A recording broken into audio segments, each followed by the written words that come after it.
बिस्मिल्लाहिर्रहमानिर्रहीम। अस्सलाम वालेकुम सल्लल्लाहु अलैहि वसल्लम। बरकत रमज़ान में खुश आमदीद। कैसे हैं आप सब? ठीक हैं, मज़े में हैं? रोज़े कैसे गुजर रहे हैं?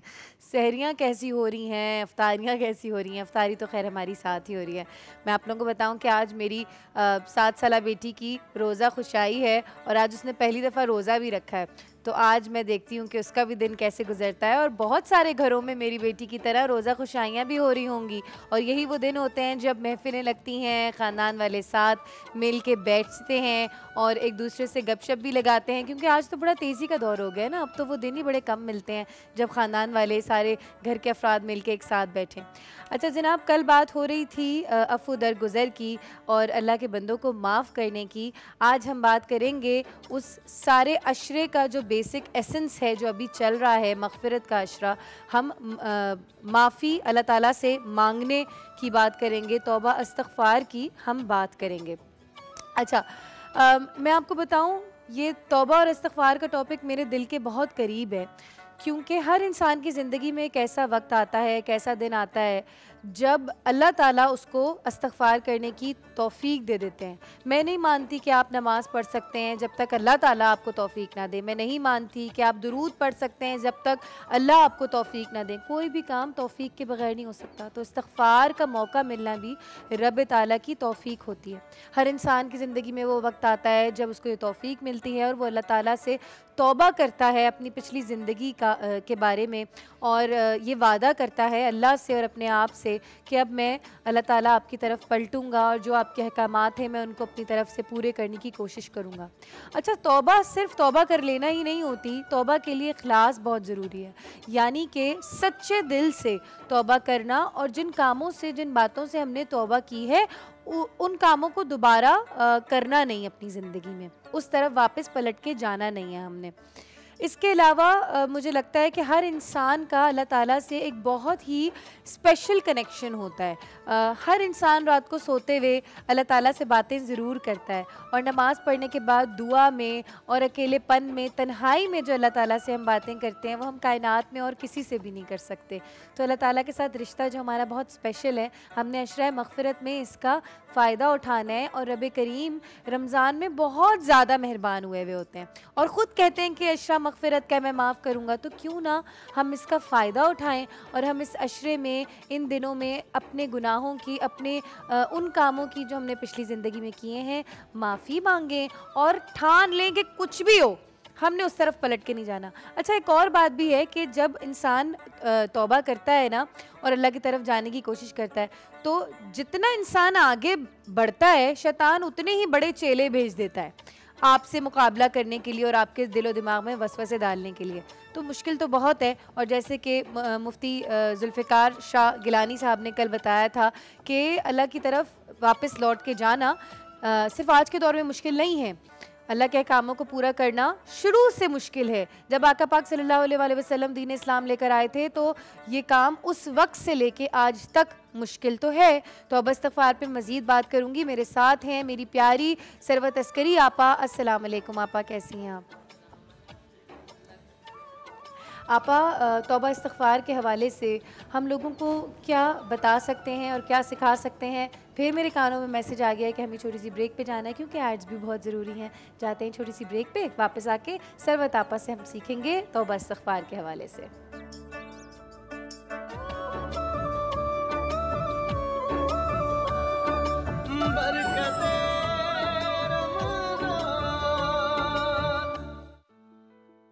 पचास साल से लाखों पाकिस्तानी पेवस्ता हैं इस शजर से, अपने SIUT से।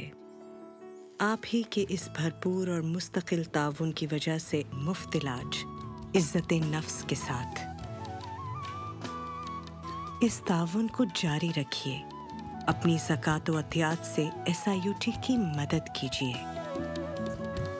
जब मैं नहीं होऊंगा तो ये आया करें, क्योंकि SIUT अपना है। अस्सलाम वालेकुम जी, बरकत रमज़ान में शुरू हो चुका है सेगमेंट एक नेकी। मेरे साथ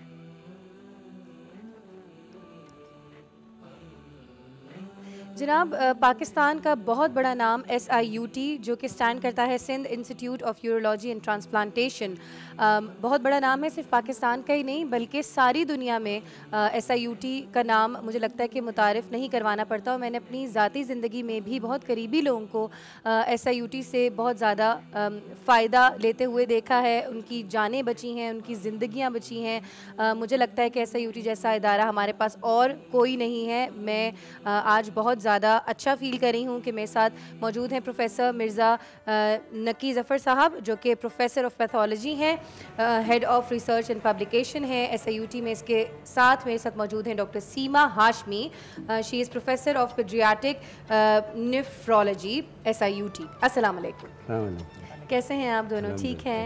अच्छा जनाब, मुझे बताइएगा SIUT के हवाले से आसान अल्फाज में, ताकि जो लोग हमें देख रहे हैं वो अच्छे से अंडरस्टैंड कर सकें। देखिए, SIUT पिछले 50 साल से तकरीबन कोई 22 करोड़ लोगों का फ्री इलाज कर चुका है। बिल्कुल।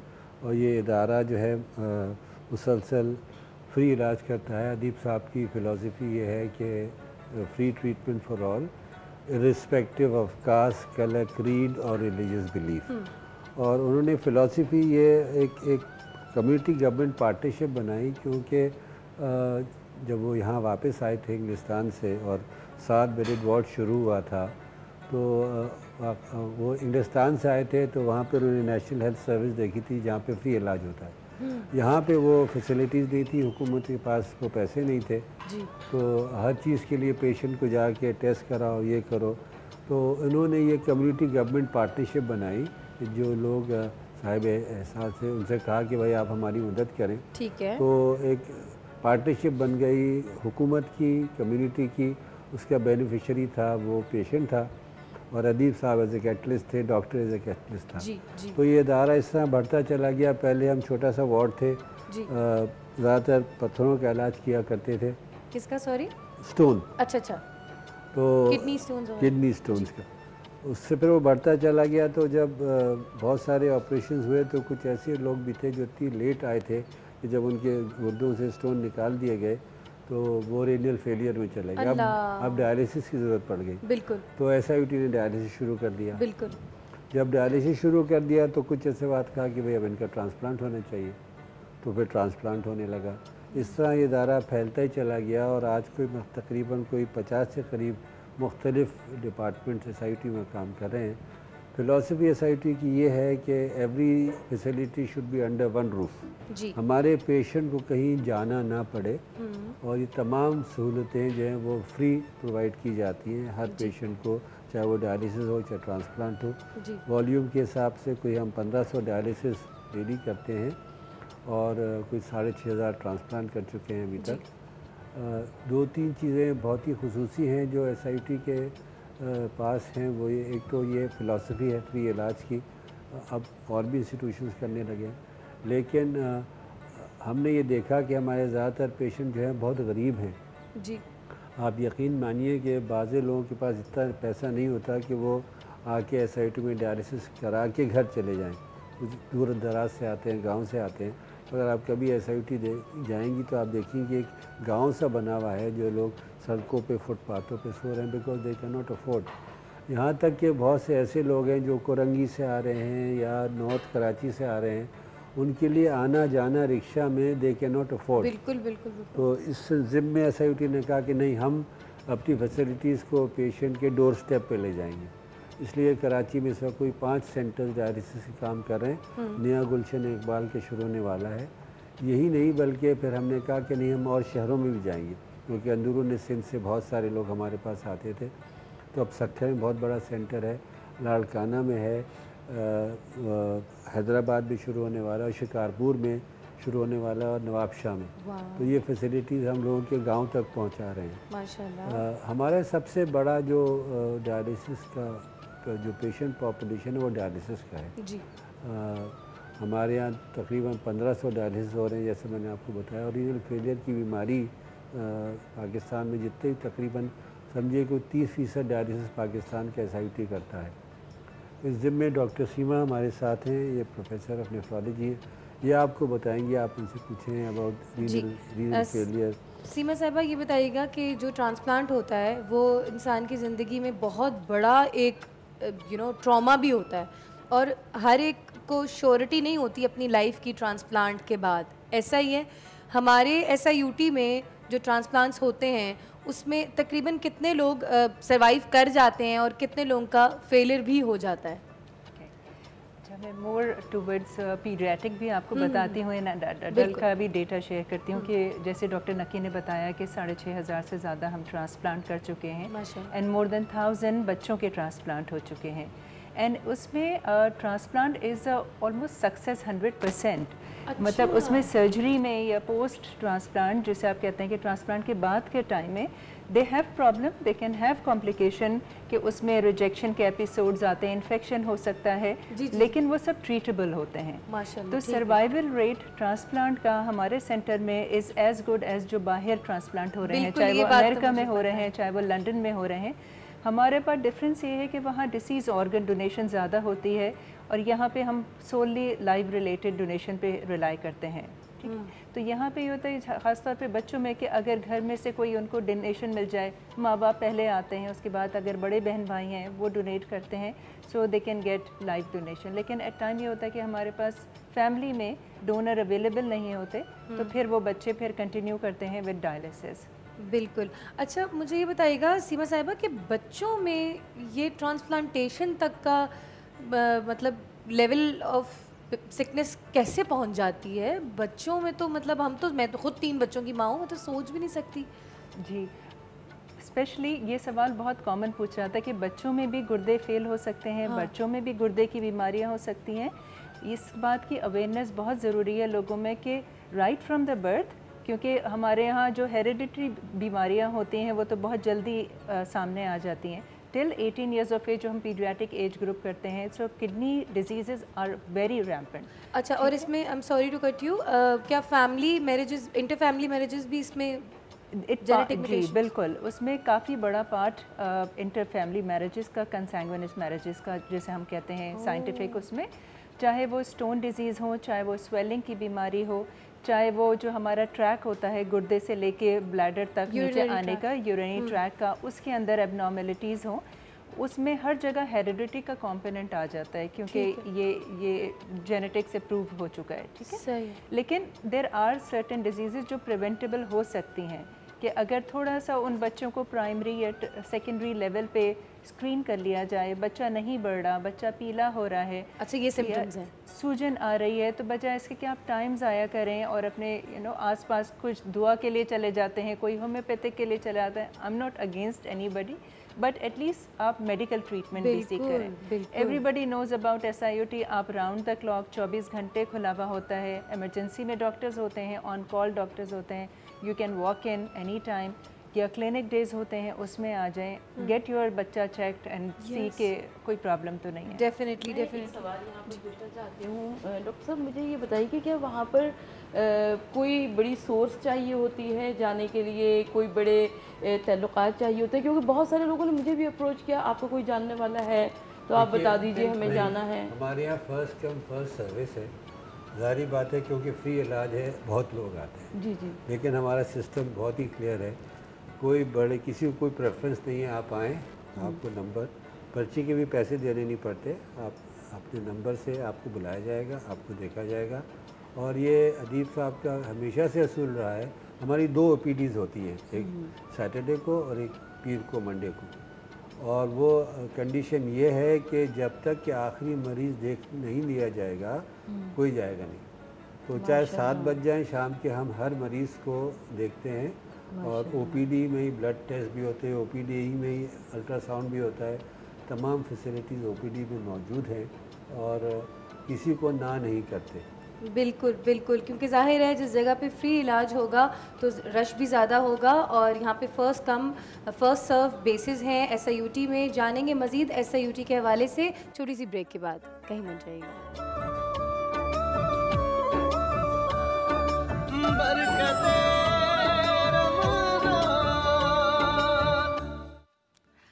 जी, बरकत रमज़ान में खुशामदीद। SIUT इदारे से हमारे पास मौजूद हैं प्रोफेसर मिर्ज़ा नकी साहब। और मिर्ज़ा साहब, मुझे ये बताइएगा कि अक्सर अमूमन लोग ये सोचते हैं कि पब्लिक सेक्टर इदारा है तो यहाँ पे क्योंकि ट्रांसप्लांटेशन एक बहुत बड़ी चीज़ होती है, ज़िंदगी में बहुत ख़तरा भी होता है इसमें, तो यहाँ हमें नहीं जाना चाहिए बिकॉज़ यहाँ पे इतना अच्छा इलाज नहीं होता होगा। इसके बारे में आप लोगों को कैसे समझाएंगे?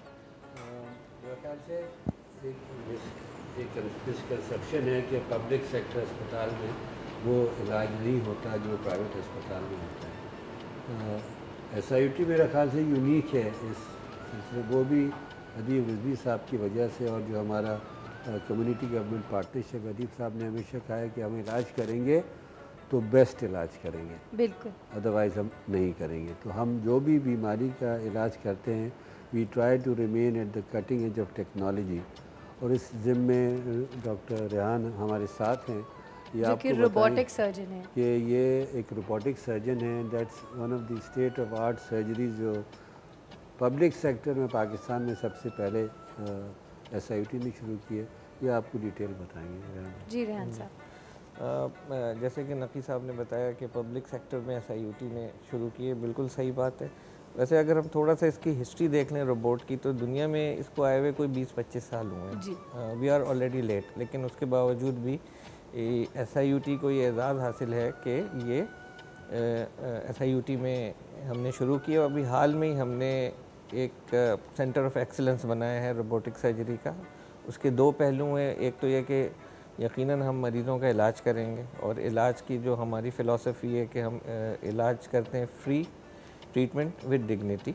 और इसमें अगर आप देखा जाए, इसको हम कंपेयर करें अगर प्राइवेट के इलाज से, तो एक ऑपरेशन पे कोई 4 से 5 लाख रुपए का खर्च आएगा अगर हम उसको कैलकुलेट करेंगे। लेकिन SIUT में जैसे कि हमने बताया कि बिल्कुल फ्री इलाज होगा माशाल्लाह। अच्छा, दूसरा एस्पेक्ट ये है कि चूँकि वो सेंटर फॉर एक्सेलेंस है रोबोटिक सर्जरी का, तो उसमें हम लोगों को ट्रेन भी करेंगे, लाइक सर्जन्स की ट्रेनिंग होगी। वो सर्जन्स की ट्रेनिंग ना सिर्फ पाकिस्तान से होगी, बल्कि हमारा इरादा ये है कि दुनिया के जो दूसरे मुल्क के जो सर्जन हैं अगर वो रोबोटिक्स में ट्रेन होना चाहते हैं तो SIUT के दरवाजे उनके लिए खुले होंगे और वो यहाँ पे आके ट्रेन हो सकते हैं। बिल्कुल बिल्कुल। बहुत शुक्रिया रेहान साहब। मिर्ज़ा साहब मुझे ये बताइएगा कि अगर एक लेमैन, एक आम इंसान SIUT की मदद करना चाहता है तो वो किस तरीके से इस कार्य खैर में आगे बढ़ सकता है? मैं आपको ये बताऊं कि हमारे कुछ डोनर ऐसे हैं जो 5 रुपए भी देते हैं और कुछ डोनर ऐसे हैं जो 5 करोड़ भी देते हैं। और जो आपने एक क्लिप चलाया था वो ये हकीकी स्टोरी है कि एक साहब हैं जो पिछले 50 साल से हर महीने 1.5 रुपये आके देते हैं और वो मुस्तकिल देते गए, यहाँ तक कि उनके पोते नवासे हो गए, उनको बताते भी हैं कि वो 1 रुपया चलता नहीं है। आय अल्लाह, क्यूट। लेकिन फिर भी वो आते हैं, खुद आके देके जाते हैं। और ये हकीकत है जो हमने इस दफ़ा रमज़ान कैंपेन के लिए अपनी मूवी बनाई, ये हकीकती मूवी है कि वाकई में ऐसा है, एक शख्स है जो पिछले 50 साल से 1.5 रुपया हर महीने आके और वो पता है वो 1.5 रुपया काउंट भी करता है ना। बिल्कुल। तो anybody can walk in and हमारे यहाँ कोई कैश काउंटर नहीं है, न था न इंशाल्लाह कभी होगा। डोनेशंस वगैरह जमा करने का तरीका क्या है? वो एक आप ऑनलाइन कर सकते हैं, बैंक में जमा करा सकते हैं। हर बैंक में SIUT का अकाउंट है, आप जाके हर बैंक में SIUT का अकाउंट है, आप जाके करा सकते हैं। और अब तो ऑनलाइन भी आ गई हैं। अब तो ऑनलाइन चीज़ें हो गई हैं। वैसे एक हमारे रिसोर्स जनरेशन सेंटर भी है SIUT में, यहाँ पे लोग आके कैश ज़कात अपनी डोनेशन देते हैं। अच्छा मिर्ज़ा साहब ये बताइएगा, एक बहुत मैं कॉम्प्लिकेटेड सवाल पूछ लूँ कि मैंने इंग्लैंड से पढ़ा और मैं इंग्लैंड में देखती थी कि लोग वसीयत में अपना NHS में अपना वो लिख के चले जाते थे कि हम अपना किडनी जब मैं ना रहूँ तो दे देना और मेरे आज़ा जो हैं वो डोनेट कर देते। पाकिस्तान में ऐसी कोई चीज़ नहीं है SIUT में? ये आपने बहुत अच्छी बात की है। अगर अदीब साहब होना चाहिए ना? नहीं बिल्कुल होना चाहिए। अदीब साहब कहते हैं कि SIUT का सिर्फ एक फेलियर है। हाँ। हमारा कोई फेलियर, अदीब साहब कहते हैं हमारा सिर्फ एक फेलियर है कि हम पाकिस्तान में बाद अज़ मर्ग अज़ा का अतिया नहीं शुरू कर पाए। ये पाकिस्तान वाहिद मुल्क है जहाँ पे लॉ भी है हमारे पास, आप अतिया ज़िंदगी में डोनेट भी कर सकते हैं। बहुत सारे लोगों ने किया भी है, ट्रांसप्लांटेशन सोसाइटी और SIUT की वेबसाइट पे भी जाके आप डोनेट कर सकते हैं। लेकिन वाहिद इस्लामी मुल्क है जहाँ पे वाहिद इस्लामी मुल्क है, यानी इस्लाम में शायद जायज़ होगा। मैं मुफ्ती साहब से पूछूंगा। हर जगह सऊदी अरेबिया देख लीजिए, मिडल ईस्ट देख लीजिए, ईरान देख लीजिए, हर जगह बाद अज़ मर्ग लोग अतिया अदा करते हैं और वहाँ पे हार्ट, लिवर, लंग, किडनी सब का ट्रांसप्लांट, डिसीज ऑर्गन डोनेशन जिसे कहते हैं, जिन लोगों का इंतकाल हो जाता है वो अपनी ज़िंदगी में कह दें कि आप हमारे गुर्दे। अच्छा वो यूज़ कर सकते हैं ना? जी हाँ, तो वो पूरे हर इस्लामी मुल्क में हो रहा है सिवाय पाकिस्तान के। अच्छा और यहाँ पे मैं चाहूँगा कि आप अपील करें कौम से कि रमज़ान के महीने में अपने आप को ऑर्गन डोनर बनाएं। ये डोनर बनने का तरीका क्या होता है? ये डोनर बनने का बहुत ही सिंपल तरीका है कि वेबसाइट है SIUT की और ट्रांसप्लांटेशन सोसाइटी की वेबसाइट है, वहाँ पे आप जाएं, एक डोनर फॉर्म है, आप उसको भरें, बाकायदा फिर आपको एक डोनर कार्ड भेजा जाएगा और वो आप डोनर कार्ड अपने पास रखें, अपनी फैमिली को बता दें। अल्लाहु Akbar. And so this system is operation in all of Pakistan. Her province पे ह्यूमन ऑर्गन ट्रांसप्लांट अथॉरिटी है जिसके पास ये रजिस्ट्रेशन होता है। तो लेकिन लोग डोनेट करते नहीं हैं। अब हम उम्मीद रखते हैं कि पाकिस्तान में, सिर्फ पाकिस्तान में, और बाकी सब इस्लामी मुल्कों में ये ट्रांसप्लांट हो रहा है। बिल्कुल बिल्कुल। तो हम उम्मीद करते हैं कि हमारा जो अब यूथ है, वी आर अ नेशन जहाँ पे मेरे ख्याल से 30 साल से उम्र के 60% लोग हैं। तो उनसे हम अपील करते हैं कि भाई, और आपके इस प्रोग्राम में आप अपील कीजिए कि अपने आप को डिसीज़ ऑर्गन डोनेशन के लिए रजिस्टर करें। और क्योंकि ये एक सदका जारिया है, बहुत बड़ा सदका जारिया है, किसी की ज़िंदगी बच सकती है। मैंने खुद अपनी ज़िंदगी में देखा है कि ऐसे लोग होते हैं जो कि तड़प रहे होते हैं ज़िंदगी के लिए और अगली सांस के लिए, और वो डोनर ढूंढ रहे होते हैं और उनको मिल नहीं रहा होता या मैच नहीं कर रहा होता। तो देखें, जब हम अल्लाह ताला के पास चली ही गई होगी हमारी रूह, तो हम अगर अल्लाह की किसी मखलूक की मदद ही कर दें अपने एक अज़ा के ज़रिए, तो इससे बेहतर और क्या सदका जारिया हो सकता है कि बकौल डॉक्टर साहब के सारे इस्लामी ममालिक में सिवाय पाकिस्तान में, क्योंकि पाकिस्तान मेरा मुल्क है, बड़ा प्यारा मुल्क है, हम लोग बहुत सारी चीज़ों में पीछे हैं, तो इस चीज़ की भी अवेयरनेस हमें बहुत कम है। ऑर्गन डोनेशन के बारे में पढ़ें, जानें, इस बारे में अपने उलमाए कराम से पूछें, और अगर आपको इजाज़त मिलती है, आपको पता चलता है कि बाकी सारे इस्लामी ममालिक की तरह ये चीज़ बिल्कुल जायज़ है और ये बहुत बड़ा सदका है, बहुत बड़ी कार खैर है, हम यही करते हैं ना कि कोई मस्जिद बनवा दो, कुछ ऐसा पानी का कूलर लगा दो, कुछ ऐसा कर दो कि कब्र में जो है वो हमारे लिए आसानी हो जाए। तो ऑर्गन डोनेशन की अवेयरनेस फैलाएं, इससे बड़ी आसानी कब्र में और क्या चीज़ पैदा करेगी। और ये बात भी हकीकत है डॉक्टर साहब कि जब मैं इंग्लैंड में थी, मैं NHS वहाँ का जो हुकूमती इदारा है मेडिकल केयर का, मैं हमेशा देखती थी कि फॉर्म्स में इन लोगों के लिखा हुआ होता था और अमूमन लोग ये चीज़ करते थे, सबको पता होता था कि भाई इसने फ़लाँ अज़ा डोनेट किया, वैसे ना। तो मेरा बड़ा दिल चाहता था कि पाकिस्तान में भी ऐसा हो, और जहन में एक सवाल था और मैं काफ़ी दिनों से सोच भी रही थी, तो लगी करनी कि आज आपसे मुलाकात होगी और आपने बात बताई। इंशाल्लाह मैं भी अपनी फैमिली से ये चीज़ डिस्कस करूँगी, और अगर मुझे मौका मिला तो मैं काम ज़रूर करूँगी। आपकी वेबसाइट पे ये चीज़ अवेलेबल है, अगर आपने एक डोनर बनना है तो आपको फिर एक डोनर का कार्ड मिल जाता है। ज़बरदस्त, बहुत खूब। हम अपनी फैमिली में पहला बंदा बन सकते हैं जो कि इस चीज़ को लेके चलें, और फिर आगे आने वाली नस्लें जो हैं वो कितने लोगों की इंशाल्लाह जान बचाएंगी।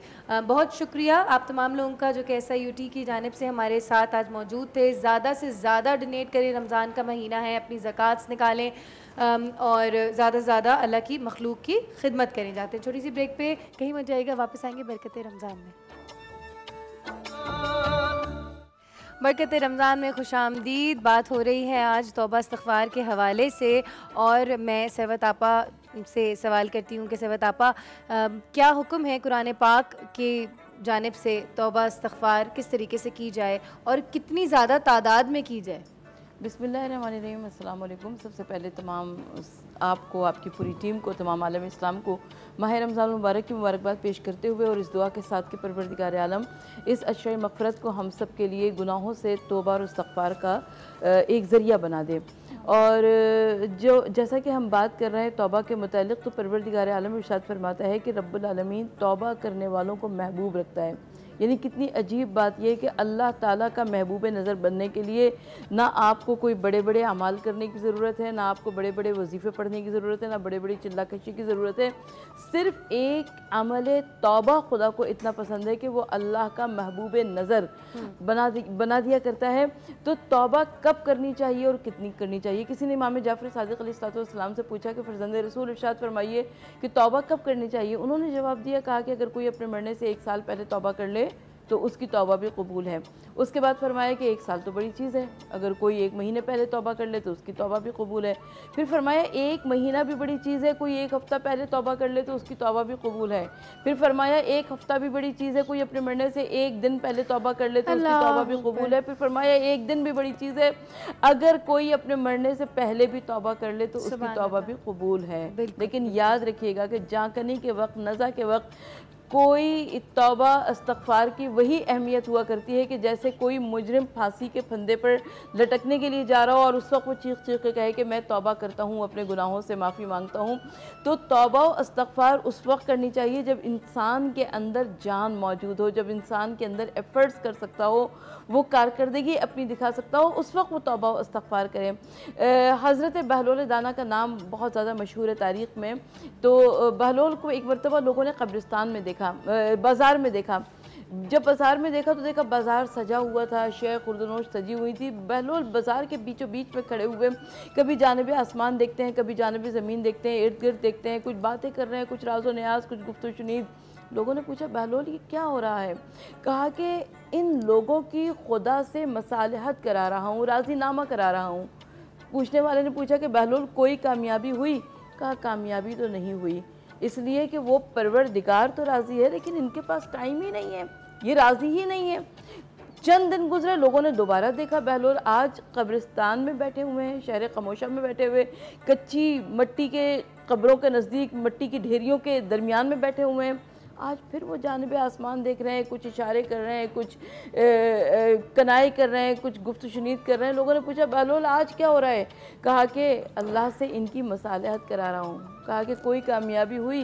कहा आज ये राज़ी हैं, आज वो राज़ी नहीं है। यानी आज अमल का दिन है, आज हिसाब नहीं है। कल हिसाब का दिन होगा लेकिन अमल नहीं होगा।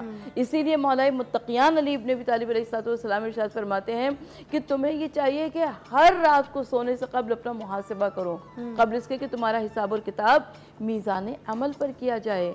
अब उल्मा से जब लोगों ने इसकी तफसीर पूछी, उल्मा ने कहा कि अपने घर में एक गोशे तन्हाई को, एक गोशे खिलवत को मखसूस करो जहाँ पे तुम्हारी नमाज पढ़ने की जगह हो।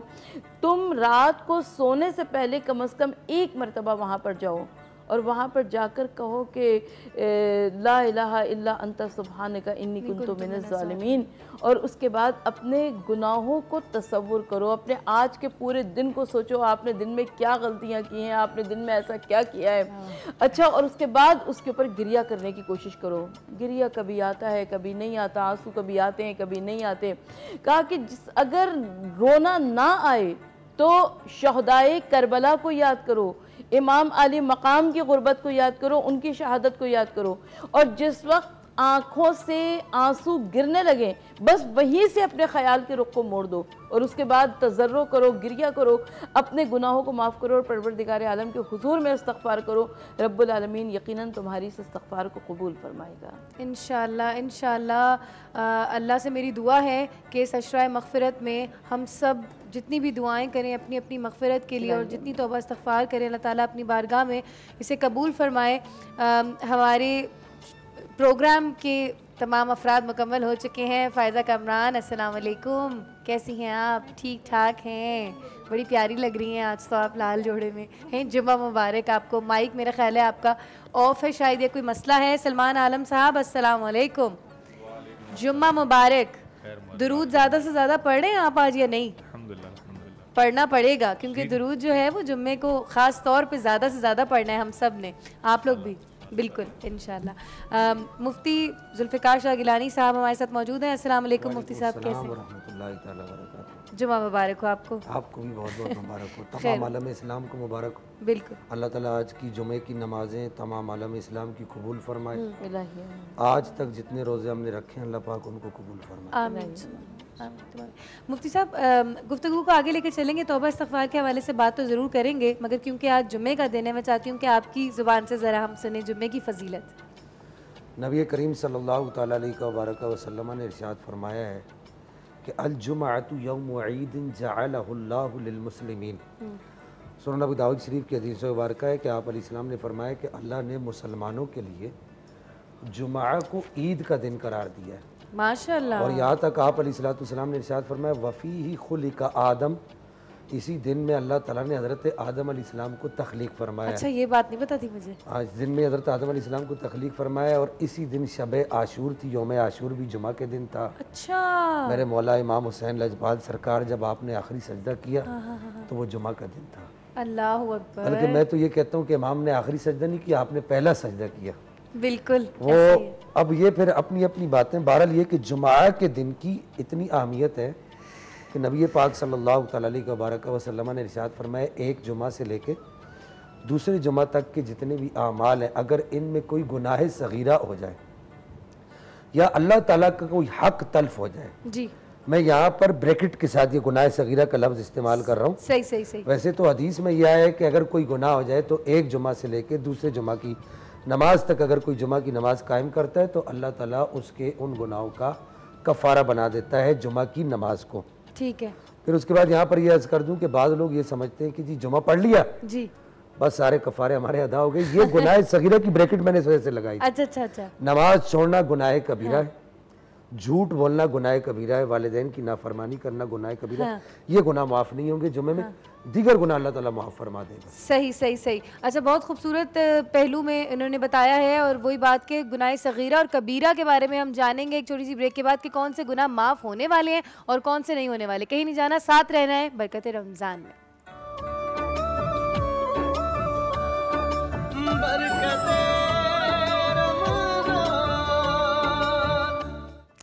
Welcome back. बरकत रमज़ान में खुशामदीद। बात हो रही है तौबा इस्तग़फ़ार के हवाले से। मुफ्ती जुल्फ़िकार शाह गिलानी साहब मेरे साथ मौजूद हैं। इनसे मैं पूछूंगी कि कौन से गुनाह ऐसे हैं जो कि माफ़ कर दिए जाते हैं और कौन से गुनाह ऐसे हैं जिनकी कोई माफ़ी नहीं। बिस्मिल्लाहिर्रहमानिर्रहीम। अल्लाहु रब्बु मुहम्मदिन सल्लल्लाहु अलैहि वसल्लम नहनु इबादु मुहम्मदिन सल्लल्लाहु अलैहि वसल्लम ली खमसतुन नुत्फ़ी बिहा हर्रल वबाइल हातिमा अल मुस्तफ़ा वल मुर्तदा व बनाहुमा वल फातिमा। सबसे पहले तो मैं ये अर्ज़ कर दूं कि तौबा कहते किसको हैं। तौबा से मुराद ये है कि आपके सामने दो रास्ते थे, एक सीधा रास्ता था और एक गलत रास्ता था। आपने गलत रास्ता इख्तियार कर लिया। अब आप मसलन 2-3 घंटा मुसलसल 100-120 की रफ्तार से चलते रहे। आगे जाकर आपको ख्याल आया कि यार अब मुझे वापस जाना है, ये गलत रास्ता है। ठीक है। तो अब अगर आपने वक्त बचाना है तो आप अगर 100 की रफ्तार से गए थे तो वापस आपको उससे ज़्यादा रफ्तार से आना होगा, उस चौराहे पर वापस आना होगा। लेकिन दीन ये नहीं कहता। ठीक है। दीन ये कहता है कि जहाँ पर जिस जगह पर तुझे एहसास हो गया कि मैं गलत आ गया हूँ, वहीं पे खड़ा हो जा और वहीं पर खड़ा होकर अल्लाह जल्ला मजदुल करीम की बारगाह में अर्ज़ कर दे दो बातें कि या रब्बल आलमीन जो कुछ हो गया उससे तौबा करता हूँ और आइंदा वादा करता हूँ कि नहीं करूँगा। जी, बस इतना कह दे और अज़्म मुसम्मम कर ले, जितना गलत सफ़र करके आया है वो भी सारा साफ हो जाएगा और जितना तूने वापस जाना है वो भी पूरा हो जाएगा और इतना ही रफ्तार से तू आगे भी पहुंच जाएगा एक लम्हे में। इसको कुरान पाक इन अल्फाज में बयान करता है, इन्नल हसनाती युज़हिबन सय्यिआत, कि नेकियों में से कोई एक नेकी ऐसी होती है जो सारे गुनाहों को मिटाकर उसे नेकियों में तब्दील कर देती है। अल्लामा इकबाल ने बड़ी प्यारी बात कही कि वो एक सजदा जिसे तू गिरा समझता है, हजारों सजदों से देता है आदमी को नजात। कि तौबा वो एक सजदा है अल्लाह जल्ला मजदुल करीम की बारगाह में। अगर एक सजदा ऐसा कर लिया जाए, अच्छा वो कैसे करें? रमजान मुबारक का महीना है, ठीक है, आप सहरी में उठ जाते हैं, हाँ। तहज्जुद के वक्त वो एक सजदा आपका तहज्जुद का सजदा है। उस वक्त आप होते हैं, आपका रब होता है और कोई तीसरा नहीं होता। अल्लाह की बारगाह में झुक जाइए, सजदे में उससे बातें कीजिए, पहले 2 नफिल पढ़िए फिर सजदा कीजिए, सजदे में उससे बातें कीजिए, या रब्बल आलमीन मुझसे गलतियां हो गई, खताएं हो गई, मुझे माफ़ फरमा दे। अल्लाह जल्ला मजदुल करीम हदीस का मैं आपको मफहूम अर्ज कर दूं कि बंदा एक मरतबा या रब्बल आलमीन कहता है, अल्लाह जवाब में अपने बंदे को 10 मरतबा जी मेरे बंदे, जी मेरे बंदे, अब अपने बंदे को इतना प्यार करता है। और अल्लाह जल्ला मजदुल करीम अपने बंदे की तौबा के, यूँ समझिए कि जुमला अल्लाह की ज़ात के लिए दुरुस्त नहीं है लेकिन मैं अर्ज़ कर रहा हूँ समझाने के लिए, अपने बंदे की तौबा का मुंतज़िर होता है कि मेरा बंदा कब तौबा करे और कब मैं इस पर अपने इनामात की बारिशें करूँ। देखिए ना, एक खातून नबी पाक की खिदमत में हाजिर होती है और वो तौबा करती है। हज़रत उमर फारूक रज़ियल्लाहु तआला वर्दा वन्ना अर्ज़ करते हैं कि या रसूलल्लाह इसने कितना बड़ा गुनाह किया। नबी पाक अलैहिस्सलाम इरशाद फरमाते हैं, उमर अल्लाह ने उसकी तौबा को इतना कबूल फरमा लिया है कि अगर इसकी तौबा को पूरे मदीने में भी बांट दिया जाए ना तो सब पर तकसीम हो जाएगी, लेकिन उसकी तौबा फिर भी ख़त्म नहीं होगी। अल्लाह जल्ला मजदुल करीम तौबा से इतना प्यार फरमाता है। अब रही ये बात कि कौन से गुनाह ऐसे हैं कि जिन गुनाहों से तौबा कबूल होती है और जिन गुनाहों से तौबा कबूल, जिन गुनाहों को अल्लाह ताला तौबा करने से माफ़ कर देता है और जिनको माफ़ नहीं करता। जी, अल्लाह जल्ला मजदुल करीम के अपने जो हुकूक हैं उनको अगर बंदा तौबा करता है, पहले तौबा का मफहूम क्या है कि अज़्म मुसम्मम कर ले कि मैं अब गुनाह नहीं करूंगा, ठीक है, पहली बात। हाँ। दूसरी बात ये जितने पीछे किए उन पर नदामत हो, दूसरा रुकन। तीसरा रुकन ये है कि आइंदा पक्का वादा कर ले, इरादा कर ले कि या रब्बल आलमीन आइंदा नहीं करूंगा, ठीक है। ये 3 चीजें जब एक जगह इकट्ठी होती हैं तो तब यूं समझिए कि तौबा तैयार हो जाती है, तौबा मिल जाती है, ठीक है। अब लेकिन इन 3 चीज़ों के इकट्ठे होने के बाद वो कौन से गुनाह जो माफ़ होते हैं? अल्लाह के वो हुकूक जो इबादत थी उनको तर्क किया तो उनको दोबारा बजा लाना होगा। जैसे मिसाल के तौर पे नमाजें छोड़ दी तो वो नमाजें कज़ा हो गई तो उन्हें कज़ा करना पड़ेगा, यानी पढ़ना पड़ेगा। फिर उसके बाद अच्छा फिर ये भी एक मामला है, मैं चाहूंगा कि आगे चल के आप ये सवाल इसको करें कि कज़ा नमाजें कैसे पढ़ते हैं। सही है, बहुत सारे लोग परेशान होते हैं कि कज़ा नमाज कैसे पढ़ें। मैं खुद यही सोचती हूँ, आधी जिंदगी की छोड़ी थी, उनका क्या करूं? अच्छा, अपने गुनाह का इजहार भी नहीं करना चाहिए कि मैंने इतनी नमाजें छोड़ दी। अच्छा, हाँ, गुनाह का इजहार भी गुनाह है। देखिए बेटा, ये बात याद, साहब ने वही मुझे देके समझा दिया। ये बात याद रखना, ये आपका और आपके रब का राज है। सही, अच्छा। आपका रब चाहे तो इसको राज राज में ही रख के आपको जन्नत में भेज सकता है। अल्लाह, अगर 100 बंदों के सामने खोल दूं किसी को गुनाह ना बनाए। हाँ, तो वो क़यामत वाले दिन खड़े हो जाएंगे। गवाह ना बनाऊं? ये गवाह बन गया ना, अगर आप अपने गुनाह को इज़हार कर देती हैं। हाँ। कि मैंने वो मुझसे ये हो गया। हाँ। ना हाँ, अगर कोई मुक्तदा है, रहनुमा है, उससे अगर आप पूछना चाहते हैं कि जी मुझसे ये काम हो गया, उससे भी उलमा ने लिखा कि किसी आदमी से ऐसा हो गया, आप सवाल यूं करें तो वो क्या करे। अच्छा, देखिए कितनी हिकमत है दीन में। अपना इज़हार ना करें। देखिए ना, अल्लाह ताला पर्दे रखता है ना। एक गुनाह मेरा माँ प्यो वेखे ते देवे ढेस निकाला, 100 गुना मेरा मौला वेखे ते ओ पर्दे पावन वाला। सुभान अल्लाह, इतना प्यार तो मेरा रब ही कर सकता है। वो सत्तारुल अय्यूब है। बिल्कुल, तो बहरहाल ये कि जो गुनाह उसके और जो गुनाह कबीरा हुए यानी इबादतें तर्क की तो उनको बजा लाना पड़ेगा। फिर इंशाल्लाह इस पे आगे बात बिल्कुल बिल्कुल आगे जाके मैं मुफ्ती साहब से पूछूंगी कि जो नमाजें हमसे कज़ा होगी हैं वो किस तरीके से अदा करनी है। सलमान साहब ज़रा तौबा इस्तग़फ़ार का मौजू है, ऐसा कलाम पढ़ दें कि हमें खुद भी तौबा करने का सच्चे दिल से शर्फ हो जाए, हासिल है ना। एक बार दुरूद पाक पढ़ लीजिए। अल्लाहुम्मा सल्ली अला सय्यिदिना मुहम्मद वसल्लम वसल्लम।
पर्दे पावण वाला खश खश जिन्ना कदर न मेरा मेरे साहिब नू वडियां मैं गलियां दा रूड़ा कूड़ा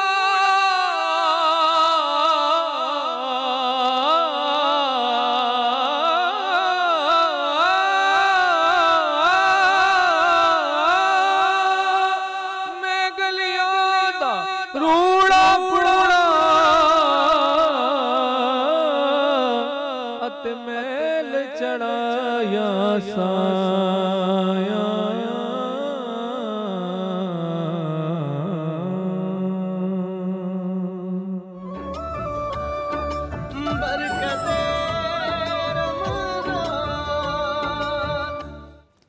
अस्सलाम वालेकुम जी। बरकत रमज़ान में बात चल रही है तौबा इस्तग़फ़ार के हवाले से और सरवत अस्करी आपा मेरे साथ मौजूद हैं। सरवत आपा ये बताइएगा कि हकीकी तौबा की क्या शराइत होती हैं? अच्छा दुआ, बहुत सारे लोग ऐसे होते हैं, जैसे मैं किसी तकरीब में गई, वहाँ पे मैंने खातून को देखा, उन्होंने वो बहुत सारी गुफ्तगू कर रही थी, बहुत सारी बातें। अब जब बहुत सारी बातें होती हैं तो फिर उसमें आगे फला की बेटी, फला की बहू, इस तरह सही है, सही। उसके बाद वो सारी बातें करके कहने लगी कि मैं रात को सोने से पहले एक तस्बीह इस्तग़फ़ार की पढ़ के सोती हूँ कि दिन में जितनी भूल चूक हो जाए तो वो अल्लाह ताला माफ़ फरमा दे। ये नहीं होता। तौबा का तरीक़ा ये होता है कि जब आप तौबा करें, अगर आपने अपनी ज़बान से, आपने अपने हाथ से किसी को किसी तरीके से भी नुकसान पहुंचाया है तो आप उसकी तलाफ़ी कीजिए और उसके बाद अल्लाह के हुजूर में सच्चे दिल से तौबा व इस्तग़फ़ार कीजिए कि परवरदिगार आलम अब ये गुनाह सरज़द नहीं होगा। फ़ज़ील बिन अयाज़ अवाइल ज़िंदगी में एक डाकू थे, नक़बज़नी किया करते थे, लोगों के घरों में चोरी किया करते थे। एक रात वो एक घर में चोरी करने के लिए गए। करीब में कोई क़ारी कुरान की तिलावत कर रहा था, जिसका आयत का तर्जुमा कुछ यूँ था कि इनके दिल याद इलाही से कब नरम होंगे। बस ये वो एक लम्हा था कि जब उनके दिल पर चोट लगी। कभी कभी वाज़ और नसीहत की लंबी लंबी महफ़िलें भी जो होती हैं वो बेअसर साबित होती हैं, और कभी एक मिनट की कोई बात होती है, एक सेकंड की कोई बात होती है, वो दिल के ऊपर असर कर जाती है।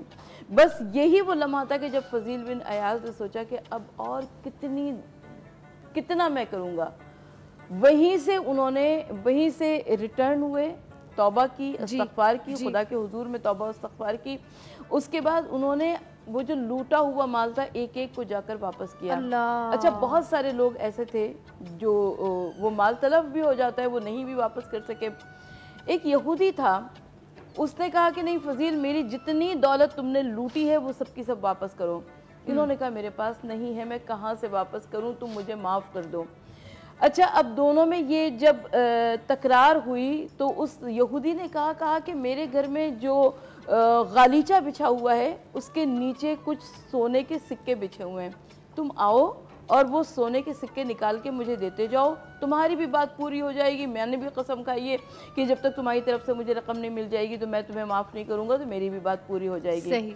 फ़ज़ील बिन अयाज़ उसके यहाँ गए और वो अपने हुजरे में लेकर गया जहाँ पे गालीचा बिछा हुआ था, और फ़ज़ील अंदर से हाथ डालते गए और निकालते गए सोने के सिक्के उसको देते गए। जब उसकी रकम पूरी हो गई यहूदी की, तो यहूदी ने कलमा पढ़ा, कबूल इस्लाम कर लिया। लोगों ने पूछा क्यों कबूल इस्लाम कर लिया? यहूदी ने कहा कि मैंने ये सुना था कि उम्मत मोहम्मदी में से अगर कोई शख्स सच्चे दिल से तौबा और इस्तग़फ़ार करेगा तो अगर वो मिट्टी को भी हाथ लगाएगा तो वो मिट्टी उसके हाथ में सोना बन जाएगी। मैं जानता था बहुत अच्छी तरह से कि मेरे घर में, मेरे कमरे में गालीचे में के नीचे मिट्टी के सिवा कुछ भी नहीं है, और अगर इस शख्स ने मिट्टी को हाथ लगाया और वो मिट्टी सोने की सूरत में तब्दील हो गई तो इसका मतलब यह है कि परवरदिगार आलम ने इसकी तौबा को कबूल कर लिया है। ये सच्चे दिल से तौबा और इस्तग़फ़ार है। तो ये कैसी हमारी तौबा और इस्तग़फ़ार है कि हम रोज़ाना करते हैं अल्लाह से तौबा और रोज़ाना फिर उन्हीं गुनाहों में मुलव्वस हो जाते हैं। अगर हम सच्चे दिल से तौबा और इस्तग़फ़ार करें तो परवरदिगार आलम हमारे हर गुनाह को माफ़ फरमा देगा। रिवायत में आया है कि एक शख्स बुश्र थे जो कि इमाम जाफ़र सादिक़ अलैहिस्सलाम से ये वाक़या मंसूब है कि उनके घर के सामने से इमाम जाफ़र सादिक़ अलैहिस्सलाम का गुज़र हुआ। जिस वक्त गुज़र रहे थे इमाम, घर के अंदर से कनीज़ निकली कुछ छिलके फेंकने के लिए। इमाम रुक गए। इमाम ने पूछा कि ये घर किसी ग़ुलाम का है या आज़ाद का? कनीज़ ने कहा मेरा आका क्यों किसी का ग़ुलाम होने लगा, वो तो इतना अमीर इतना मालदार आदमी है, कितने ही ग़ुलाम और कनीज़ उसके घर पे काम करते हैं। इमाम जाफ़र सादिक़ अलैहिस्सलाम ने कहा कि काम तो वो आज़ाद ही लोगों के कर रहा है, यकीनन आज़ाद होगा, कब्र से आज़ाद हो गया होगा, महशर से आज़ाद हो गया होगा, हिसाब और किताब से आज़ाद हो गया होगा, तभी अलैलान गुनाह कबीरा और सगीरा में मसरूफ़ है, यानी नाच गाने की सदाएं उसके कानों से आ रही, उसके घर से आ रही हैं। ये कहते हुए इमाम आगे बढ़ गए और वो कनीज़ अपने घर में वापस गई। बशर ने यह मंजर देखा, बुशर मकान की बालाई मंजिल से मंजर देख रहे थे, ऊपर से दौड़ते हुए आए और कनीज़ से पूछा कि अभी इमाम ने तुमसे क्या कहा? इसने कहा कुछ नहीं, वो पूछ रहे थे तुम्हारा आका ग़ुलाम है आज़ाद। मैंने कहा मेरा आका क्यों किसी का ग़ुलाम होने लगा, वो आज़ाद है। बस इतना सुनना था कि बुशर के दिल पर एक चोट लगी। बुशर आगे बढ़े, तब तक इमाम गली के नुक्कड़ तक पहुंच चुके थे। वहां तक पहुंचे और इमाम के हुजूर में तौबा इस्तग़फ़ार की और कहा कि मैं आपको हाज़िर व नाज़िर जानकर कहता हूँ कि अब कभी खुदा के सामने कोई गुनाह नहीं करूँगा। अब बुशर की बुलंदी ईमान ये थी, उनके दर्जात ये थे कि बुशर उसके बाद कभी पैरों में नालैन नहीं पहने। बुशर हाफी इसीलिए उनको कहते थे, कभी पैरों में जूते नहीं पहने। लोग पूछते थे कि पैरों में नालैन ना पहनने का सबब क्या है, तो बुशर कहते थे कि जब मैंने तौबा की थी उस वक्त मैं पैरों से नंगा था, अब मुझे शर्म आती है।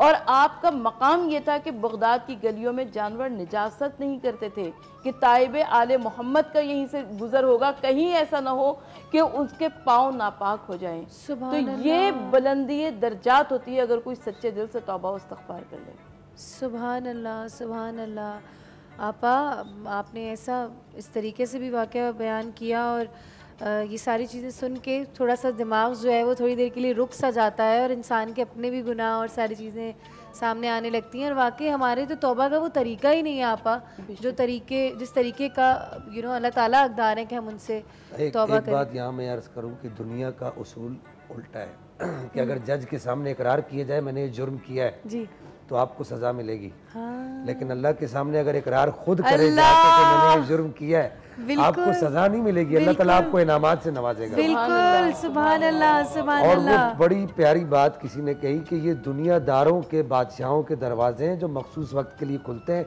फिर बंद हो जाते हैं। मेरे रब का दरवाज़ा, कायनात का दरवाज़ा वो है जो 24 घंटे खुला रहता है, बल्कि उस वक्त ही खुलता है सही तरीके से, उसकी रहमत के दरवाजे वसी होते हैं जिस वक्त सब के दरवाजे बंद होते हैं।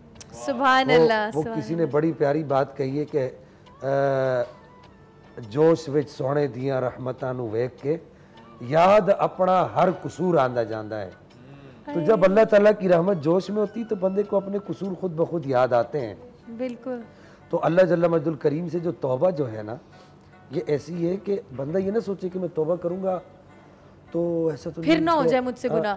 हाँ, एक तो ये, दूसरी ये कि ऐसा तो नहीं अल्लाह ताला नाराज़ तो नहीं हो जाएगा कि मैं अल्लाह ताला के पास जाऊंगा अल्लाह से बात करूंगा। नहीं, बुजुर्गान दीन फरमाते हैं अल्लाह से ऐसे बात करो जैसे दोस्त दोस्त से बातें करता है। सुभान अल्लाह। ए अल्लाह मैं तेरे दरवाजे पर नहीं आऊंगा तो किसके दरवाजे पर जाऊंगा? किसके दरवाजे पर जाऊंगा? किससे मांगूंगा? सही बात। या रब्बुल आलमीन, और कौन है मेरा खालिक जो मुझे माफ करेगा? माफ करने वाला तू ही तो है, मैं तुझी से तो माफी मांगूंगा। बिल्कुल सही। और उलमा फरमाते हैं कि अगर ऐसा जो सूरत आपने बयान की कि अगर गुनाह हो जाए वो तौबा करे फिर गुनाह हो जाए, ऐसा भी तो लोग सोचते हैं ना कि यार हर बारी मैं तौबा करता हूँ और हर बारी फिर गुनाह हो जाता है तो मैं तौबा ही ना करूँ। नहीं, ऐसा नहीं है कि अगर तौबा करता रहेगा बार बार तौबा और गुनाह का जो सिलसिला होता है, कहीं ना कहीं उसको अल्लाह ताला ने ये तौफीक जरूर बख्शी है। देखे कुछ लोग तो वो भी हैं जो गुनाह करके तौबा करती ही नहीं है, तो ये तो तौबा कर तो रहा है ना। बिल्कुल। तो इसको अल्लाह ने ये तौफीक तो बख्शी है कम से कम। बिल्कुल बिल्कुल। आबिदीन रज़ियल्लाहु तआला अन्हु के पास एक आदमी आया ना, उसने कहा कि वो फला आदमी तौबा करता है फिर तोड़ देता है, तौबा करता है वो तोड़ देता है, तौबा करता है वो तोड़। हाँ, तो आपने फरमाया कि ये जो काम है ना, जो तौबा करना और तोड़ना, फिर तौबा कहा कि अल्लाह ताला उस बंदे को खुद गुनाह की तरफ माइल होने के बाद उसको खुद तौफीक देते कि बंदे फिर मेरे पास आओ। सुभान अल्लाह। फिर वो जाता है तो अल्लाह ताला को फिर ये पसंद होता है कि वो फिर आए। सुभान अल्लाह। बहुत तो अगर कोई ऐसा आदमी तो मायूस ना हो, अल्लाह चाहता है कि वो दोबारा फिर लौट कर लौट के मेरे पास वापस आए। वाह भाई, वो शख्स भी खास है जो बार बार तौबा करता है। फायजा कामरान अपनी खूबसूरत सी आवाज में जरा तौबा इस्तग़फ़ार के हवाले से ही जरा कुछ कलाम सुना दीजिए। मौला मौला मेरे मौला मौला हो करम करम, मेरे मौला मौला मेरे मौला मौला हो करम करम, मेरे मौला करम करम हो करम, मेरे मौला करम हो करम, मेरे मौला करम करम हो करम, मेरे मौला करम हो करम, तुझसे फरियाद करते हैं हम, तुझसे फरियाद करते हैं हम, मेरे मौला करम हो करम, मेरे मौला करम हो करम, मेरे मौला करम हो करम, ये ज़मीन और ये आसमां तू ही है मालिके दो जहां, सब पे तू ही तो है मेहरबान, हम तेरे दर से जाए कहाँ, सबकी सुनता है तू ही सदा, तू ही रखता है सबका भरम, मेरे मौला करम करम हो करम, मेरे मौला करम हो करम, और भूल बैठे हैं फरमा तेरा, तूने कुरान में जो लिखा, आज है दर बदर इस तरह, कोई बिखरे लड़ी जिस तरह, एक कर हमको बहरे खुदा, हमने खुद पर किए हैं सितम, मेरे मौला करम हो करम। अस्सलाम वालेकुम जी, बरकत रमज़ान में खुशामदीद। और सबसे ज़्यादा इंटरेस्टिंग वाला हमारा सेगमेंट शुरू हो चुका है, अफ्तार मज़ेदार। शुरू करें।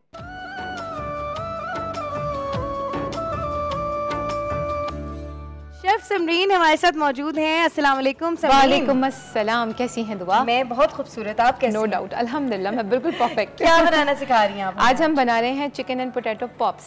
बच्चे लॉलीपॉप्स खाते हैं, वो स्वीट होते हैं। हमने सोचा कि रमज़ान में बहुत दफ़ा ऐसा होता है, इनफैक्ट हर रमज़ान में होता है, बहुत सारे घरों में बच्चों की रोज़ा खुशाई होती है, उसमें बहुत सारे बच्चे इनवाइटेड होते हैं। तो सोचा कि क्यों ना आज आप लोगों को एक वेरिएशन ऐसी बताई जाए कि जब आपके यहाँ अफ्तार पार्टी है और स्पेशली बच्चे आ रहे हैं तो उनके लिए नमकीन पॉप्स बनाए जाए। ये रोज़ा खुशाई के लिए बहुत ज़्यादा इम्पोर्टेंट है। बिल्कुल, ये वाली रेसिपी शुरू करते हैं जी बिस्मिल्लाहिर्रहमानिर्रहीम के साथ। हमने क्या किया है, हमने ले लिए हैं तकरीबन, अच्छा मैं यहाँ थोड़ा कम क्वांटिटीज़ थी क्योंकि टाइम नहीं होता, बाकी चीज़ें हमारे पास रेडी होती हैं। तकरीबन आधा किलो आपने आलू लेने हैं, उसको आपने मैश कर लेना है। उसके अंदर आपने जितना आलू लिया है उसका आधा चिकन, राइट, 1 पाव आपने लेनी है उसके अंदर चिकन, ठीक है।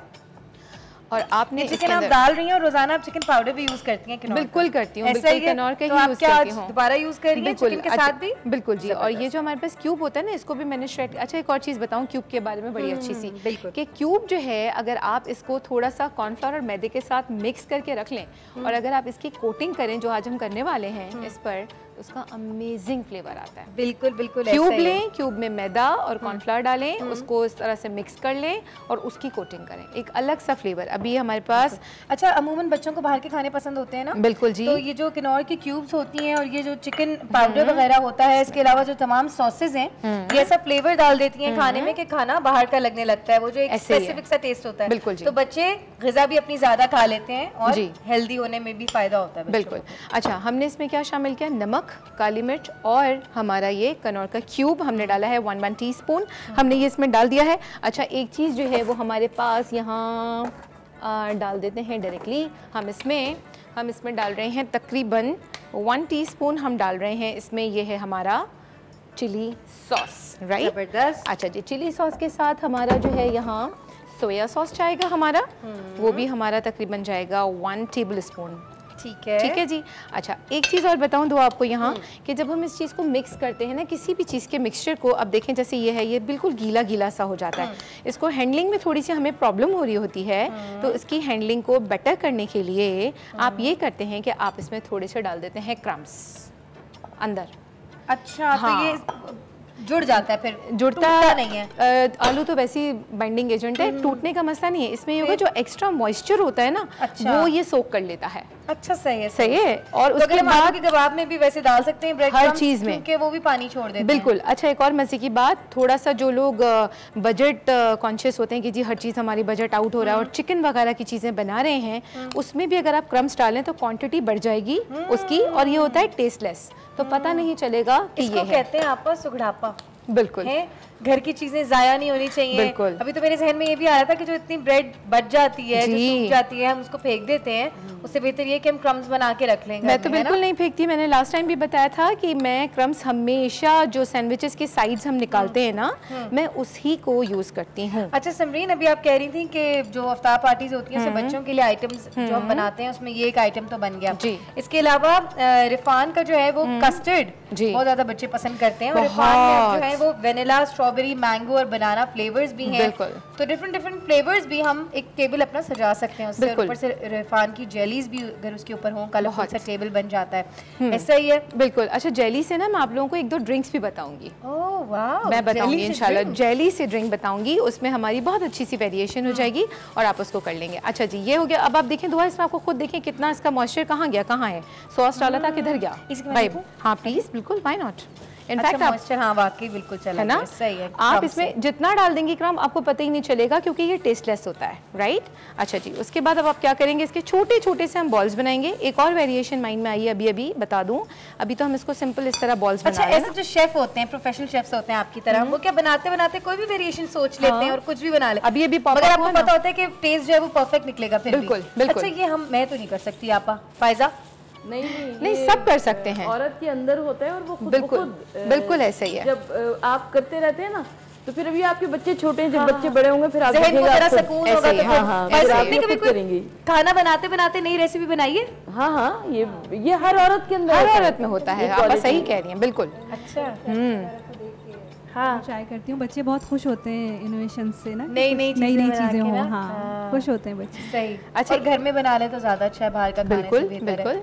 अच्छा, इसमें आप बड़े साइज के बॉल्स भी बना सकते हैं अगर आप किसी और चीज में सर्व कर रहे हैं। लेकिन अगर आपको देखिए, ये आपको नजर आ रही प्यारी सी बाइसिकल, हम ये पॉप्स में सर्व करेंगे, तो इसका साइज हम बहुत बड़ा नहीं रखेंगे। हाँ। अच्छा, ये जो बच्चों को जो है ना वो एक झांसा देने वाली बात है, बच्चों को अच्छे तरीके से प्रेजेंट कर दे ना आप तो खा लेते हैं। जैसे दूध, मिल्क पैक यहाँ पे हमारे पास है। अच्छा, मिल्क पैक से मुझे याद आया, मैं आप लोगों को बताऊं कि मिल्क पैक की एक यूट्यूब का चैनल है जहाँ पे आप जाके सब्सक्राइब करेंगे और लाइक भी करेंगे, तो आपको वीडियोस वहाँ पर आती हैं 10-10 मिनट की, और बड़ी इजी सी रेसिपीज होती हैं। आप चाहते हैं अगर आपके बच्चों के पेट में दूध जाए, बहुत अहम चीज़ है, ग़िज़ा उसको होनी चाहिए दूध की बच्चों के पेट में, तो वो 10 मिनट की वीडियोस होती हैं। वहाँ पे आप जाके चैनल सब्सक्राइब जरूर कीजिएगा। और दूध से याद आता है, मिल्क पैक का बनता है दूध सोडा। आज समरीन के साथ किया मैंने वो जो समरीन मेरे साथ करती है, और इस टाइम तो ऐसी हालत हो रही थी दुआ कि कुछ पीने के लिए चाहिए, खाने के लिए नहीं चाहिए। अच्छा, अक्सर अफ्तार में वो भी तो लोग होते हैं जो कहते हैं यार बस खजूर दो, पानी दो, बस थोड़ी देर बाद खाना खाऊंगा। एग्जैक्टली, मैं उन्हीं लोगों में से हूँ, मुझे कुछ नहीं चाहिए होता। याद है 5000 लास्ट टाइम हमने एक रोज़ा खोला, तो फायजा वो सेइंग कि आप कुछ ले नहीं रही, मैंने कहा बस पानी एंड खजूर, दैट्स इट, बाद में खाऊंगी। ऐसा होता है। वैसे अल्लाह ने पता नहीं क्या कुदरत रखी है खजूर में जी। खजूर एक मुकम्मल ग़िज़ा है, मुकम्मल ग़िज़ा है, बिल्कुल। कहते हैं कि 2 खजूरें इज इक्वल टू 1 रोटी। अच्छा मुफ्ती साहब, खजूर जो है वो तादाद में खानी चाहिए ना? जी हाँ, नबी पाक अलैहिस्सलाम ने इरशाद फरमाया, अल्लाहुल वित्र व युहिब्बुल वित्र, अल्लाह ताला खुद भी अकेला है, यानी ताक है, और वो ताक को पसंद करता है। अच्छा, अब इसके पीछे क्या कुछ साइंसी भी कुछ इसके फ़वाइद हैं जी जी, जो नबी पाक अलैहिस्सलाम ने जो ताक चीज़ें खाने का इरशाद फरमाया है, वो फिर एक तवील बात हो जाएगी। बहरहाल ये कि ताक चीज़ खाने से कम इतना ज़रूर होता है कि पेट की काफ़ी सारी बीमारियां दूर हो जाती हैं। अच्छा, जिस खाने से पेट की बीमारियां पैदा होने के खतरात होते हैं। अच्छा, ये आप नेट पर बड़ी आसानी से, अब तो वो गूगल बाबा ने बहुत सारे काम आसान कर दिए। तो वो ग्लोबल विलेज बन गई दुनिया। आप डॉक्टर्स की रिसर्च जो है वो तादाद के हवाले से देख सकती हैं। ज़बरदस्त ज़बरदस्त। अच्छा जी, हमने क्या किया, जब मुफ्ती साहब हमें इतनी अच्छी सी इन्फॉर्मेशन प्रोवाइड कर रहे थे तो ये मैंने लिया है, कोटिंग कर ली मैदे की। नहीं, कॉर्नफ्लावर है ये दुआ। अच्छा कॉर्नफ्लावर, ये कॉर्नफ्लावर है, इससे बड़ा अच्छा। सलमान हंसने की जरूरत नहीं है, दोनों चीजें एक जैसी लगती हैं। बिल्कुल एक जैसी लगती हैं। अच्छा हम लोगों का मजाक। सलमान, आपकी शादी हुई भी है? आपकी वाइफ आपके साथ कैसे गुजारा करती है? अच्छा मैं आपको और बताऊंगी मैं आपको। अच्छा दुआ, इसका भी मैं आपको बताती हूँ। एक जैसी देखने में लगती है लेकिन मैदा जो है ना उसका कलर थोड़ा सा ना आपको मिल्की वाइट लगता है, थोड़ा सा उसका पेल कलर होता है हल्का, और इसका एक तो होता है वाइट ब्राइट कलर, प्लस ये कि जब आप इसको हाथ में लेते हैं ये हाथ से स्लिप हो जाता है, ये देखें ऐसे। सही, ठीक है। अच्छा, चीनी अगर हम पीस दें तो भी तो ऐसी शक्ल होती है ना, कितनी शक्ल ऐसी शक्ल होती है, आप सलमान को बताएं। टेक्सचर अलग। बिल्कुल सलमान साहब, आप सुने दुआ की बात। Very good, thank you. अच्छा जी, अब हम क्या करें, हमने इसको लगा दिया कॉर्नफ्लावर लगाने के बाद हमने क्या किया, इसको एग में डिप किया।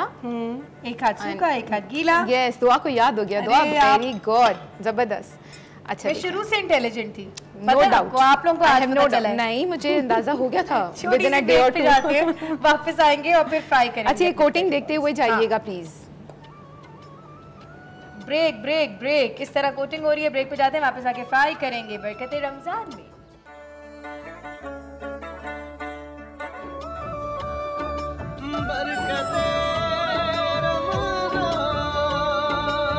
चूल्हे के पास। हाँ जी, किचन में हैं हम दोनों, इस वक्त वो फ्राई कर रहे हैं चिकन पोटैटो बॉल्स, और औरतों की तरह जरा यूं यूं यूं करके गुफ्तो शनीद कहते हैं, क्या कहते हैं? गुफ्तो शनीद कर रहे थे हम। का लफ्ज़ है गुफ्तो शनीद।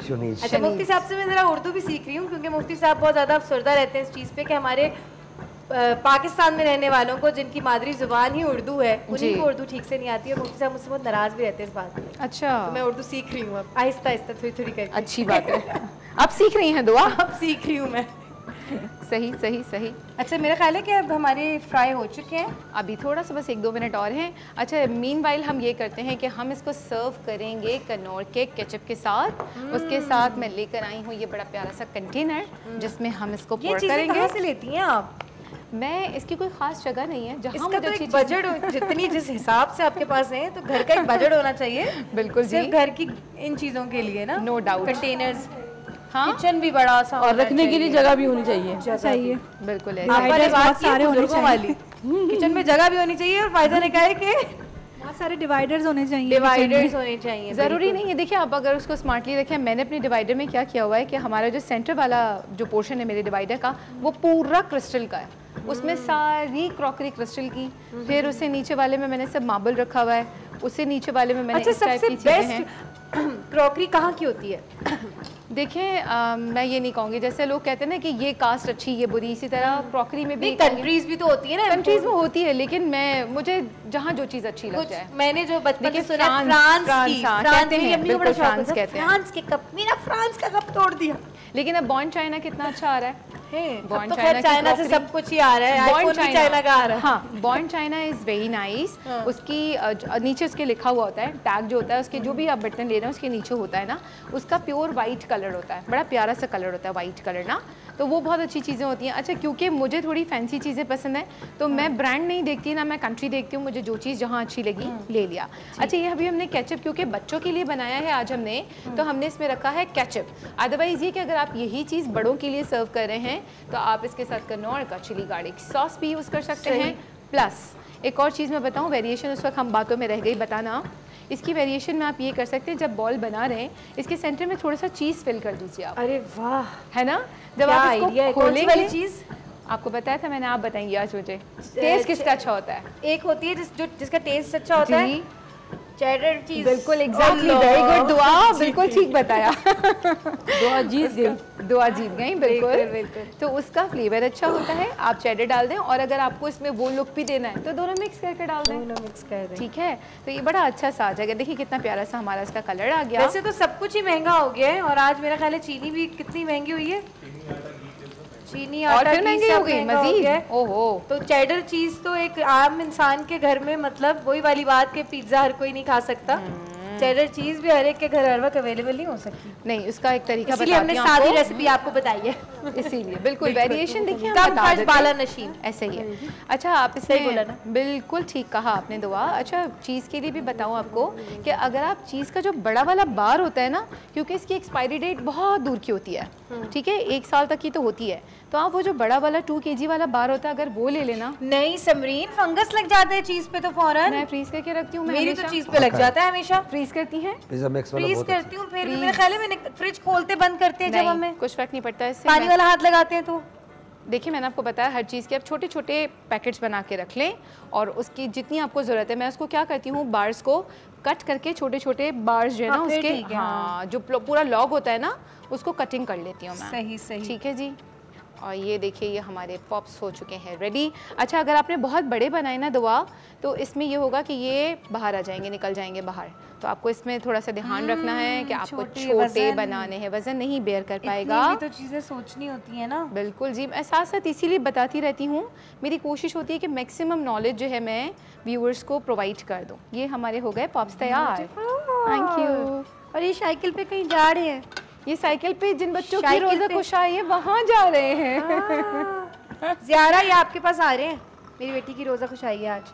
अच्छा, डन हो गए हम? जी बिल्कुल जी, डन हो गए। बिल्कुल, thank you so much Samreen, बहुत शुक्रिया। आप इतनी ब्यूटीफुल सी हमें रेसिपीज़ बना के देती हैं और फिर आपके आने के बाद हम मज़ीद इंतज़ार करते हैं अफ्तार का, क्योंकि हमें जल्दी होती है कि हम वो खाना खाएँ जो समरीन ने हमारे लिए बनाया है। अच्छा, वापस आते हैं अपनी गुफ्तगू की तरफ। आज बात हो रही है तौबा इस्तग़फ़ार के हवाले से, और तौबा इस्तग़फ़ार की जब बात आती है तो हम हमेशा यही सोचते हैं कि अब दोबारा ऐसा कोई गुनाह ना करें जिसको करने से पहले हमने तौबा इस्तग़फ़ार जिसके बारे में की है। मुफ्ती साहब, तौबा इस्तग़फ़ार के हवाले से मज़ीद आयत कुरानी अगर आप बता दें या कोई हदीस नबवी बता दें। अच्छा, जो हमारी गुफ्तगू चल रही थी वो बड़ी अहम थी कि कोई कुछ गुनाह ऐसे हैं जो सिर्फ तौबा करने से मुआफ़ नहीं होते। मसलन वालिदैन की नाफरमानी करना, इसी तरीके से हुकूकुल इबाद में से किसी बंदे के हुकूक में से किसी का हक दबाना, किसी से कर्ज़ ले लिया और वो वापस पलट कर नहीं दिया और बाद में बैठे हुए खुद अकेले में तौबा कर रहे हैं, या अल्लाह मैंने उससे 10 लाख लिए थे, मैं उसको वापस नहीं कर सका, मुझे माफ़ कर दे। ये हुकूकुल इबाद जितने भी हैं उस वक्त तक अल्लाह ताला इनको माफ़ नहीं फरमाएगा जब तक जिसका हक दबाया या जिसका हक छीना है या जिसके हक को दबाने की कोशिश की है, जिसके साथ फ्रॉड किया है, उससे माफ़ी नहीं मांगी जाएगी या वो हक उसको वापस नहीं किया जाएगा, उस वक्त तक अल्लाह ताला वो हुकूक माफ़ नहीं फरमाएगा। सही है। हुकूकुल इबाद में जो सबसे पहला जो नंबर है वो वालिदैन के हक का है। जब तक वालिदैन के हुकूक पूरे ना किए, उनके अच्छे बुरे का, उनके उठक बैठक का, उनकी ज़रूरियात का ख्याल ना किया, उस वक्त तक अल्लाह ताला माफ़ नहीं फरमाएगा।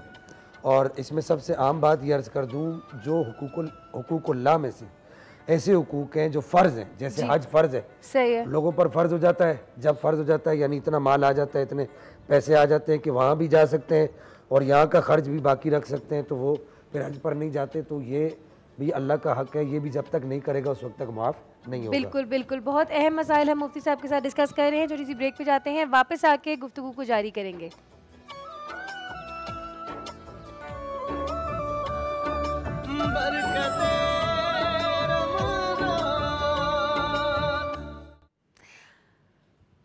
बरकत रमज़ान में खुशामदीद। आपके घरों की तरह हमारे सेट पे भी अफ्तार का दस्तरखान सज चुका है और जो समरीन बना के गई हैं हमारे लिए पोटैटो चिकन बॉल्स, उस पर मेरी और फ़ायज़ा की कड़ी नज़र है।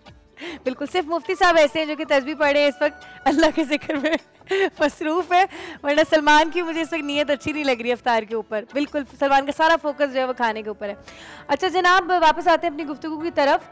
और बहुत सारे लोग हम में से ऐसे होते हैं जिनको नज़र बहुत जल्दी लग जाती है और काम उनके होने से पहले ही रुक जाते हैं क्योंकि लोगों को जो बता देते हैं। इस हवाले से भी मुफ्ती साहब बताएंगे कि अपने कामों को पूरा होने से पहले बताना चाहिए या नहीं, तो नज़र बद का शिकार हो जाती हैं पूरी फैमिलीज़, स्पेशली बच्चे नज़र बद का बहुत ज़्यादा शिकार हो जाते हैं। इस हवाले से मुफ्ती साहब हमें क्या नुस्खा देंगे, क्या वजीफ़ा देंगे, मिलके मुफ्ती साहब से पूछते हैं। जी मुफ्ती साहब।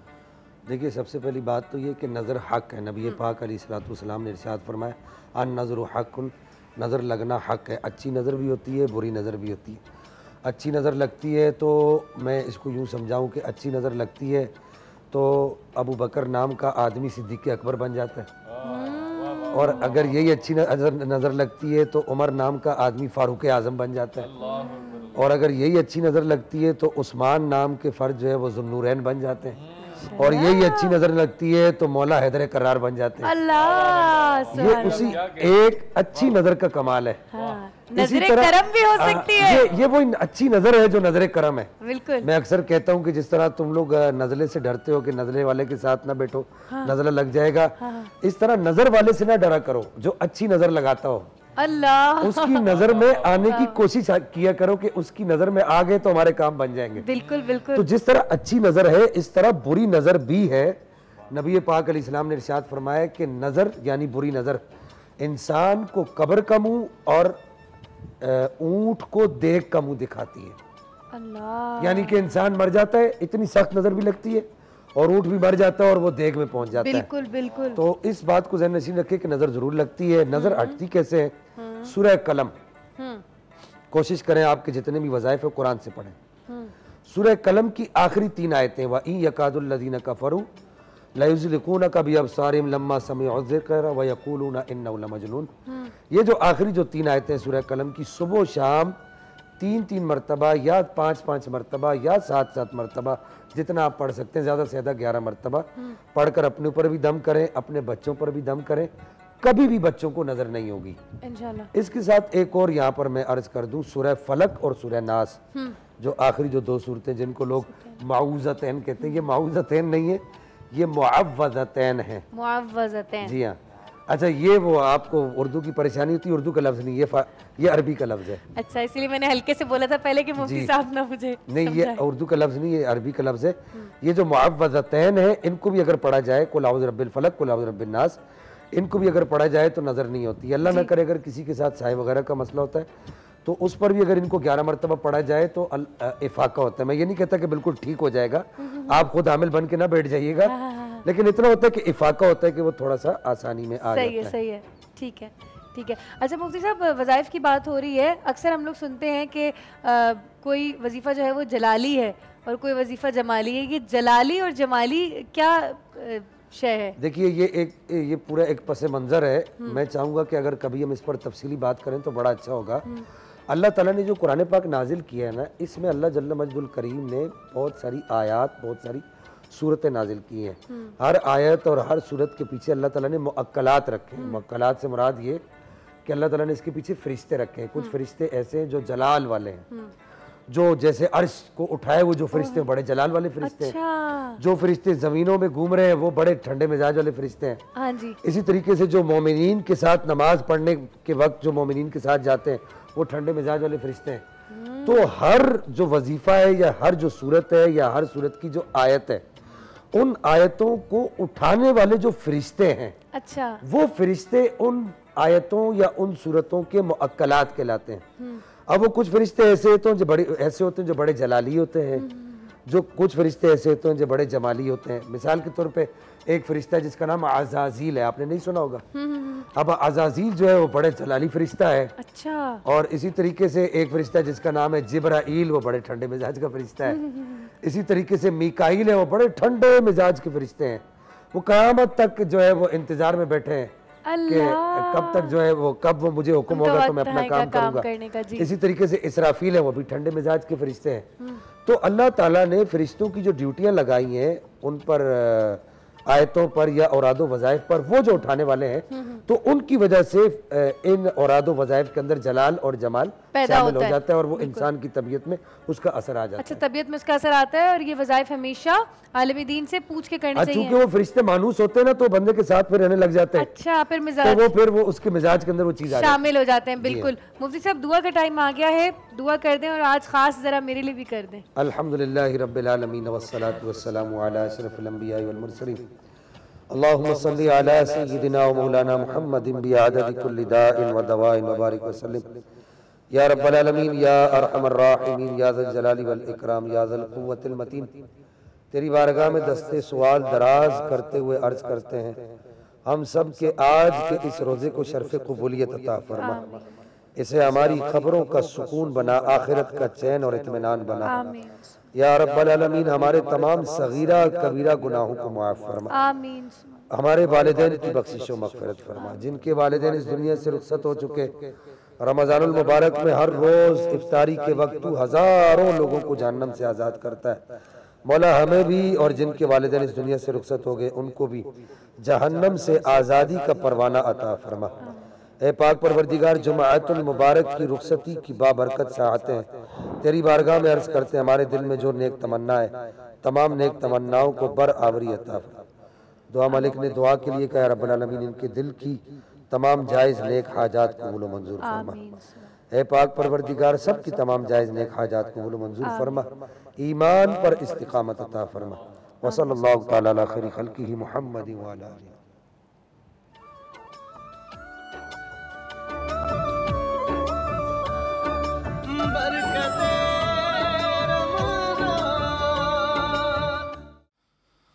अल्लाहु अकबर, अल्लाहु अकबर,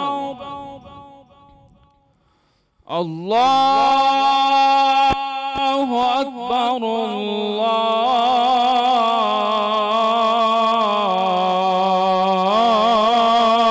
अल्लाहु अकबर। अशहदु अन ला इलाहा इल्लल्लाह,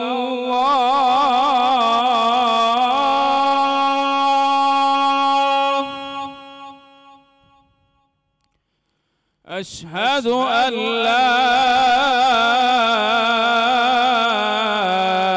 इलाहा इल्लल्लाह,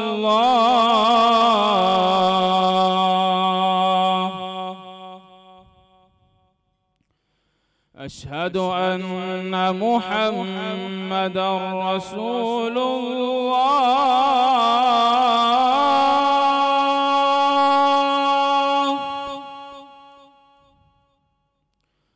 अशहदु अन्ना मुहम्मदर रसूलुल्लाह,